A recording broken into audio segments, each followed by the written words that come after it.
촐루테카 다리라고 하는 다리에 대해서 들어보셨습니까? 남미 온두라스에 있는 촐루테카 강 위에 놓인 484m의 다리입니다. 이 지역은 허리케인이 자주 일어나는 지역이기에 허리케인이 와도 끄떡없는 다리를 짓기 원했던 그 정부가 일본 건설업체를 통해서 1998년에 준공했다고 합니다.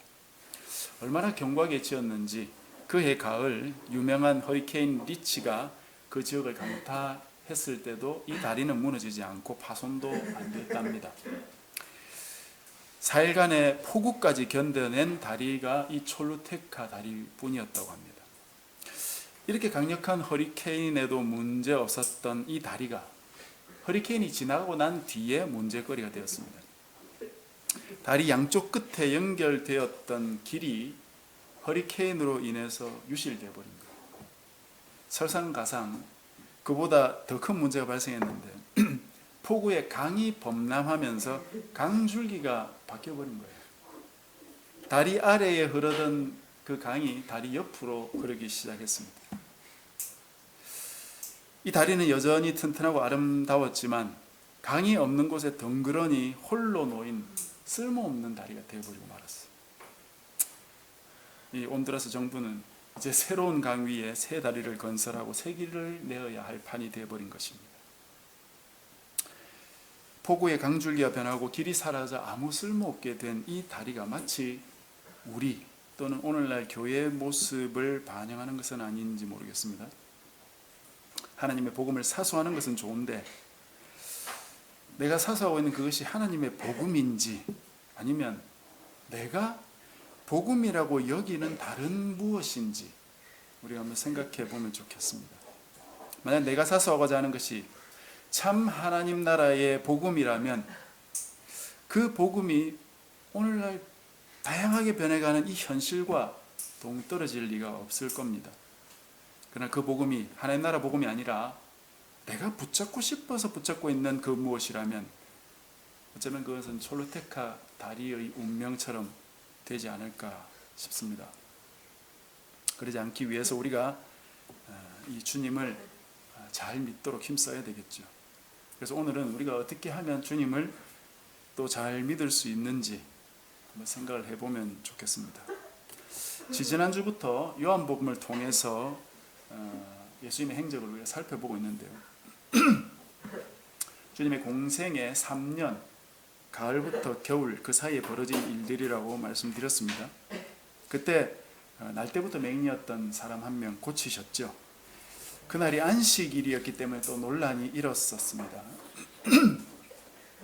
그러나 주님은 자신이 선한 목자로서 이 맹인도 역시 자신의 양이기 때문에 치유해 주셨던 것이죠.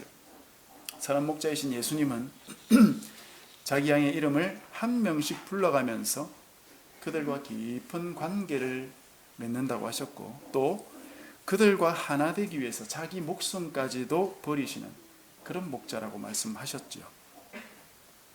그러자 유대인 중에 또 분쟁이 일어나서 한편에서는 저 사람이 양들을 위해서 목숨을 버리겠다니 미친 거 아니냐, 또 다른 한편에서 귀신 들린 사람이라면 어떻게 맹인을 고칠 수 있겠느냐, 그런 공방이 오갔습니다.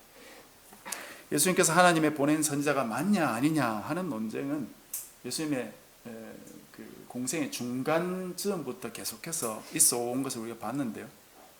유대인 지도자들을 중심으로 예수님을 모함하고 그분을 고발하려는 움직임도 같이 있어 왔지요. 그들이 왜 예수님을 모함하고 고발하려고 했습니까? 예수님이 대단한 건 맞는 것 같은데 그들의 생각했을 때 그 메시아에 대한 기준, 그것에 딱 맞는 메시아는 아니었기 때문이죠. 그러나 예수님의 영향이 매우 컸고 자신들의 어떤 위치, 지도자로서의 어떤 기득권까지 위협을 당한다고 느낄 정도니까 이 문제를 뭔가 처리해야 되겠다, 이런 압박을 그들이 느낀 것이죠. 예수님이 그냥 좋은 일 하시고 좋은 말씀만 하셨으면 어쩌면 당시 이 지도자들과 좋은 관계를 맺고 어쩌면 더 큰 사역을 했을지도 모르겠습니다. 그 당시로 대형 교회를 만들었을지도 모르겠어요. 그러나 그렇게 하면 큰 목자는 될 수 있을지 모르지만 선한 목자는 아마 아니었을 겁니다. 진리를 거슬러 말하고 하나님의 백성들을 맹인으로 인도하는 이 당시의 지도자들의 그들의 그 누룩, 그것을 뽑아내고 제거하는 것이 참 선지자, 참 선한 목자의 역할이 아니겠습니까? 예수님은 그런 걸 하셨던 것이죠. 오늘 본문에도 이런 대립이 계속되고 있는 걸 우리가 볼 수 있는데요. 22절에 보니까 수전절이라고 나오는데, 수전절은 구약에 등장하는 절기는 아닙니다. 구약과 신약의 중간 시대, 즉 구약의 마지막 선지자된 그 말라기 이후부터 예수님이 오시기 전까지 약 400년간 이 기간을 신구약 중간기라고 부르거든요. 이때 만들어진 절기예요. 이때 어떤 일이 있었느냐? 이 당시 유대 나라는 페르시아, 헬라, 로마로 이어지는 이 대제국들의 속국 신세로 살아갑니다. 그 중에 이 헬라 시대를 열었던 유명한 왕이 바로 알렉산더 대왕이죠. 이 알렉산더 대왕이 죽고 나서 이 제국이 세 개로 쪼개어지거든요. 그 세 개로 분할되어 통치가 되었는데 그 중에 수리아 지역, 그러니까 이 팔레스타인 바로 조금 위쪽에 있는 그 수리아 지역, 여기서부터 사실 팔레스타인까지 다 다스리는 영역이었긴 한데, 그 지역을 다스리던 안티오쿠스 에피파네스라는 이 사람이 예루살렘 성전으로 쳐들어와 가지고 성전 제단에 우상 제물을 가지고 제사를 드리고 율법을 지키는 사람들 다 잡아 죽이고 했던 그런 무서운 학살을 이 사람이 벌였던 적이 있습니다. 그때 이들을 대항해서 마카베오라는 사람이 일어나서 군대를 조직해서 이들을 물리치고 다시 성전을 거룩하게 하나님께 재헌당하는 그런 일이 있었거든요. 그 날을 기념해서 세운 절기가 바로 이 수전절이에요. 이 수전절은 초겨울에 있었던 절기입니다. 그때부터 로마가 집권하기 전까지 약 100년간의 기간이 이 유다라는 나라가 독립국가로 존재했던 그런 시기였습니다. 어쨌든 이 절기를 맞아서 예수님께서 성전에 올라가셨어요. 그랬더니 예수님을 발견한 유대인들이 금세 예수님을 둘러싸고 이렇게 물었습니다. 24절입니다. 유대인들이 에워싸고 이르되 당신이 언제까지나 우리 마음을 의혹하게 하려 하나이까? 그리스도이면 밝히 말씀하소서. 예수님께서 언제 의혹하게 말씀을 하셨습니까? 아니죠. 아주 분명하게 알 수 있을 만큼 말씀을 하셨습니다. 그러나 이들에게 흠 잡힐 정도로는 말씀하지 않으시니까 이들이 좀 헷갈리는 거예요. 왜냐? 이들은 예수님 말씀을 듣고 흠을 잡아야 되는데 꼬투리를 잡으려고 하고 있는데 그게 안 잡히는 거예요. 25절입니다. 예수님께서 대답하시되 내가 너희에게 말하였으되 믿지 아니하는도다. 내가 내 아버지의 이름으로 행하는 일들이 나를 증거하는 것이거늘 너희가 내 양이 아니므로 믿지 아니하는도다. 내 양은 내 음성을 들으며 나는 그들을 알며 그들은 나를 따르느니라. 문제는 너희들이 믿지 않는 것에 있는 것이지 내가 말 안 하는 게 아니다. 나는 분명히 말했다. 예수님이 맹인을 고치실 때도 어떻게 했습니까? 아무 말 안 하고 그냥 후딱 고치고 만 게 아니죠. 지금 나는 아버지 하나님의 일을 보고 그대로 따라서 내가 하는 것이다. 나는 세상에 온 빛이다 하면서 그 맹인의 눈을 밝혀주신 거거든요. 이들이 믿지 않고 받아들이지 않는 것뿐이지 예수님이 말씀 안 한 게 아니다 이것입니다. 그런데 이렇게 이 사람들이 안 받아들인 이유는 뭡니까? 예수님 말씀에 너희들이 내 양이 아니기 때문이다 라고 잘라 말씀하셨습니다. 이들이 예수님 양이라면 목자인 예수님 음성을 듣고 그분을 알고 따를 것인데 예수님의 양이 아니니까 따르지 않는다는 것뿐이다 이거죠.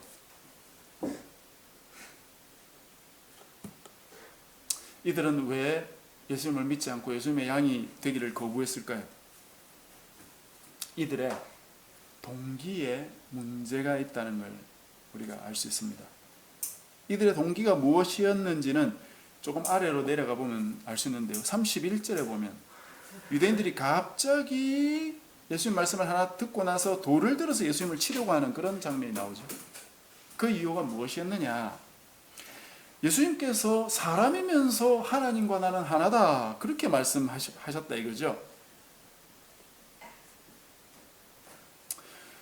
예수님이 사람인데 자기가 하나님과 동등하다고 말하니까 이 사람들이 야, 이건 신성모독이다, 죽일 죄다 하면서 돌을 들었다는 것이. 근데 이런 이들의 태도를 보면 좀 전과는 너무 다르죠. 앞에서는 아니 예수님 당신이 누굽니까? 잘 모르겠습니다. 혼란스럽습니다. 명확하게 좀 말씀해 주십시오. 이렇게 말했는데 어느새 저 사람은 죽일 사람이구나 하는 확신을 가진 자들이 된 것이. 이들이 예수님을 죽일 사람이라는 확신은 어디에서 생긴 겁니까? 저 예수는 사람이지 신이 아니지, 사람과 신은 다른 거 아니냐 하는 그들의 이른바 신학에서 나온 것입니다. 인간이 어떻게 하나님일 수가 있느냐 하는 것입니다. 예수님의 말씀을 들은 것 중에 이것 하나 반짝 알아들은 거죠. 죽일 일이기 때문에, 이들이 꼬투리 잡을 일이기 때문이에요. 그러니까 이들의 마음속에는 예수님이 뭐 진리를 말씀하시는가, 뭐 엄청난 하나님 역사를 하는 그런 것은 관심이 없고, 예수님이 신성 모독을 했냐 안 했냐, 저 사람이 안식일을 어겼냐 안 어겼냐, 이상한 행동을 하냐 아니냐, 그것이 이들의 동기다. 이들에게 중요한 것뿐이다 이겁니다. 그것이 동기가 삐뚤어지는 것이다 이 말입니다. 자기들이 세운 기준을 가지고 예수님을 재보고 고발할 거리나 찾고 있으니까 예수님 말씀이 들리지 않는 것입니다.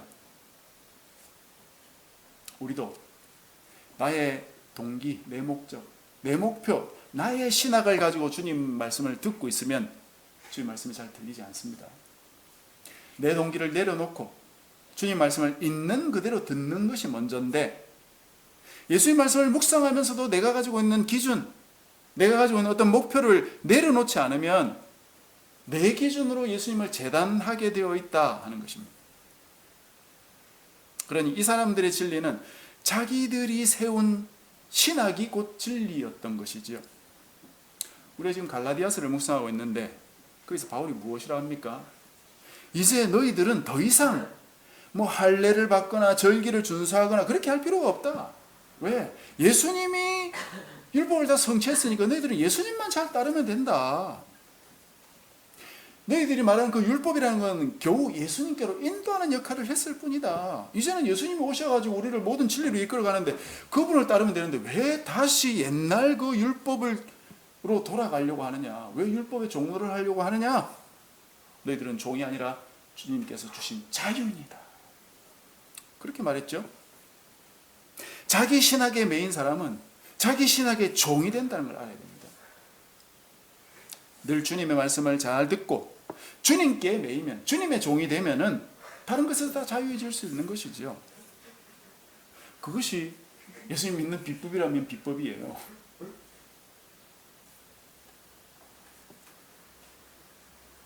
그러나 그 예수님의 말씀을 있는 그대로 듣지 아니하고 내 동기를 가지고 들으면 예수님 이야기가 자꾸 세상 이야기로 들립니다. 우리가 저 앞쪽에 예수님 행적 초반에 이야기했을 때 예수님께서 뭐라 했습니까? 나는 위로부터 왔다. 나는 하나님으로부터 온 사람이다. 그래서 너희들도 위로부터 다시 태어나야 된다. 너희들이 중생해야 된다. 거듭나야 된다. 그 모두 위로부터 나야 된다. 이 말이라고 말씀드렸던 기억이 날 겁니다. 이 세상의 아래의 이야기가 아니라고 주님께서 여러 번 말씀하셨어요. 예수님은 하늘의 이야기를 하고 계신데 이들은 자신이 살고 있는 땅에만 몰두되어 있으니까 땅의 이야기로 듣게 되는 것이죠. 그러니까 들어도 깨달음이 없는 것이에요. 우리가 교회 다니면서 이 땅의 성공과 이 땅의 행복을 계속 찾아다니면 하나님 나라 이야기가 들려오지 않게 됩니다. 하나님의 이야기가 듣는 채널이 닫혀버리게 되는 것입니다. 아무리 교회 열심히 다니고 매주일 빠지지 않고 예배 참석하고 성경 공부 열심히 하고 그것도 모자라가지고 유튜브 유명한 목사님이란 목사님을 찾아다니면서 열심히 설교를 들어도 늘 공허하고 늘 목마르고 늘 기가 허덕이게 된다 이 말이에요. 왜 그렇습니까? 여기저기 말씀이란 말씀을 열심히 찾고 듣고 다녀도 왜 공허하고 삶의 변화가 없고 신앙의 성숙이 없습니까? 하나님이 말씀하지 않거나 역사하지 않기 때문입니까? 그게 아니죠. 내가 하나님과 딴 마음 품고 있는 거예요. 하나님 말씀하시는 것과 내 마음의 핀트가 안 맞는다 이 말이에요. 하나님 말씀을 있는 그대로 들으려 하지 않고 내가 가진 동기로 주님 말씀을 자꾸 들으려고 하는 거예요. 내 목적, 내가 가진 의문점, 내 문제점, 그거 가지고 자꾸만 주님 이거 어떻게 해야 됩니까? 어떻게 해야 됩니까? 거기만 몰두되어 있으니까 주님 말씀이 안 들려오게 된다 이 말이에요. 내 동기를 점검해야 됩니다. 내 동기는 무엇입니까? 내가 하나님 말씀을 듣고 묵상하는 동기는 도대체 뭡니까? 내가 예수님을 믿는 이유가 뭐예요? 이 세상에 잘 되기 위함입니까? 나는 정말 영원한 생명을 바라보고 있는가? 나는 하나님의 나라를 소망하고 있는가? 나는 참으로 하나님 백성이 되기를 원하는가? 아니면 이 세상에서 부자가 되기를 원하고 이 세상에서 사람들에게 떵떵거리며 살고 싶고 사람들한테 인정받으며 살기를 원하는가? 그것이 내 동기인가? 내 동기를 잘 뜯어봐야 된다 이 말이에요. 내가 잘못된 방향으로 가고 있다면 과감하게 재조정해야 됩니다. 그렇지 않으면 예수님을 제대로 믿을 수가 없게 됩니다. 27절 내 양은 내 음성을 들으며 나는 그들을 알며 그들은 나를 따르느니라. 내가 그들에게 영생을 주노니 영원히 멸망하지 아니할 것이요 또 그들을 내 손에 빼앗을 자가 없느니라. 그분의 음성을 잘 듣고 그분과 친밀한 관계가 맺어진 자들에게만 주님이 영생을 주신다는 뜻입니다. 아무나 예수님 믿겠다고 한다면 예수님이 줄 서라 다 영생 주겠다 그렇게 하는 게 아니고 예수님이 나의 목자인 줄을 알고 그들을 그 예수님을 잘 따라가는 양들에게만 예수님이 영생을 주시겠다고 말씀하시는 거예요. 그 영생은 어떤 영생입니까? 그들을 내 손에서 빼앗을 자가 없다. 아버지 손에서도 빼앗을 자가 없다.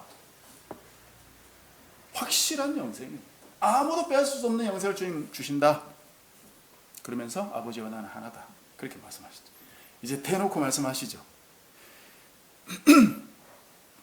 영생이라는 것이 하나님 아버지께서 주신다. 그래서 아무도 빼앗을 수 없다. 이 정도만 말씀하셨으면 아마 이들이 아무 소리 안 했을 겁니다. 그런데 지금 예수님이 영생을 누가 준다고 합니까? 예수님 자신이 영생을 준다 그렇게 말씀. 그것도 아버지가 먼저 주시고 내가 뭐 아버지에 따라서 나도 준다 이렇게 말한 것도 아니죠. 예수님 자신을 먼저 언급하셨어요. 그리고 예수님 자신과 하나님이 하나다 그렇게 말씀하셨어요. 이 정도면 막가자는 거죠. 그러니 이들이 돌을 든 거예요.